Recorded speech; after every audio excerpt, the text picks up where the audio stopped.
Bismillahirrahmanirrahim. Assalamualaikum warahmatullahi wabarakatuh.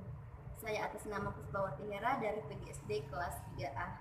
Saya membuat video ini untuk memenuhi tugas dari dosen yang diberikan. Nah, untuk lebih menyingkatkan waktu, materinya akan saya bawakan materi yang ketiga yang membahas tentang variabel pembelajaran. Nah, sebelum kita memasuki materi intinya, terlebih dahulu kita harus mengetahui pembahasan apa saja yang terdapat dalam materi variabel pembelajaran.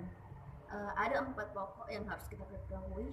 Yang pertama, variabel menurut beberapa ahli. Yang kedua adalah kondisi pembelajaran sebagai bagian dari variabel pembelajaran. Yang ketiga, metode pembelajaran. Yang keempat, hasil apa pembelajaran yang akan didapatkannya dari segi pembelajarannya. Variabel baik, sebelum memasuki inti materi ini, terlebih dahulu kita harus mengetahui apa itu variabel pembelajaran. Nah, variabel pembelajaran adalah untuk membelajarkan pelajar untuk belajar yang lebih efektif dan efisien. Nah, menurut beberapa ahli yang pertama itu adalah Glasser pada tahun 2006 membagi 4 bagian dalam variabel pembelajaran. Yang pertama itu analisis isi bidang studi. Yang kedua, diagnosa awal kemampuan siswa. Yang ketiga itu proses pembelajaran yang harus proses pembelajarannya tersebut. Yang keempat itu mengukur hasil pembelajaran. Kita mengukur apakah hasil pembelajaran yang kita pakai ini mampu membuat anak-anak meningkatkan atau ahli yang kedua adalah Regel dan Merrill mengklarifikasi menjadi 3 bagian. Yang pertama adalah variabel kondisi, yang kedua variabel metode, yang ketiga variabel hasil. Nah, itu saja untuk para ahli.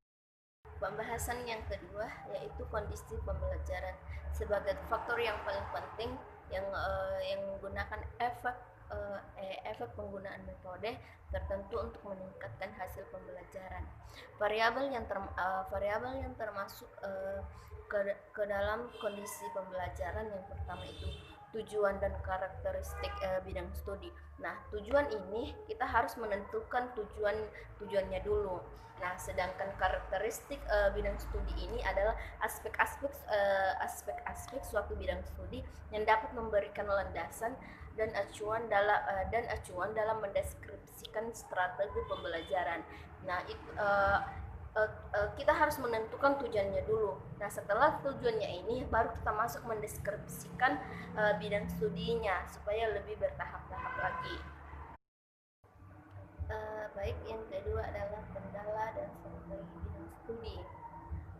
Ada dua variabel yang mempengaruhi dalam pemilihan strategi, yaitu kendala, yang kedua karakteristik bidang studi. Nah, karakteristik bidang studi ini harus menjadi patokan utama yang harus kita pikirkan bahwa media apa yang kita gunakan, apakah ini cocok atau tidaknya. Nah, sedangkan kendala adalah sumber-sumber yang sedangkan kendala adalah keterbatasan atas sumber-sumber seperti media, waktu, personalia dan uang. Nah, kebanyakan guru dia akan kesulitan dalam menyampaikan pembelajaran jika tidak ada medianya. Nah, media ini mempunyai arti khusus untuk pengajar, bahwa media yang kita gunakan itu harus salah satunya bisa menyampaikan pembelajaran yang akan kita bawakan, salah satu pendukung. Nah, jika kendala tersebut yang mempengaruhinya, nah percuma saja kita mengajar jika kendala-kendala tersebut ada. Nah, untuk media ini kita bisa gunakan yang hal-hal mudah, mungkin itu bisa terbuat dari daur ulang atau tidaknya. Dan yang ketiga adalah karakteristik siswa dan siswi. Nah, karakteristik ini dapat kita lihat dari bakatnya, minatnya, dan kita dapat mengetahui itu jika media pembelajaran atau strategi yang kita gunakan itu berhasil. Nah, ini sangat penting juga, bahwa media apapun yang kita gunakan harus mendukung supaya kita tahu karakteristik siswa dan siswi tersebut. Nah, untuk pembahasan yang ketiga ini yaitu metode pembelajaran. Nah, metode pembelajaran ini dapat kita artikan sebagai bagaimana cara kita melakukan, menyajikan, menguraikan dan memberikan contoh yang baik kepada anak-anak atau memberikan latihan isi pembelajarannya. Nah, guru-guru terkadang harus memperhatikan hal tersebut. Nah, dalam mengajar ini terkadang guru kadang tidak menggunakan metode karena mereka berpikir bahwa ada kelemahan dan ada kelebihannya. Nah, mereka berpikir bahwa lebih banyak kelemahannya sehingga mereka jarang menggunakan metode pembelajaran ini. Padahal kita tahu bahwa dengan menggunakan metode ini kita tahu bahwa kemampuan siswa itu ada. Dan pembahasan yang keempat adalah hasil belajar. Nah, variabel hasil pembelajaran ini mengklasifikasi menjadi 3, yaitu keefektifan. Nah, pada tingkat keefektifan ini terbagi lagi di dalamnya. Yang pertama itu kecermatan, kecepatan, tingkatan ahli belajar, dan tingkatan retensi.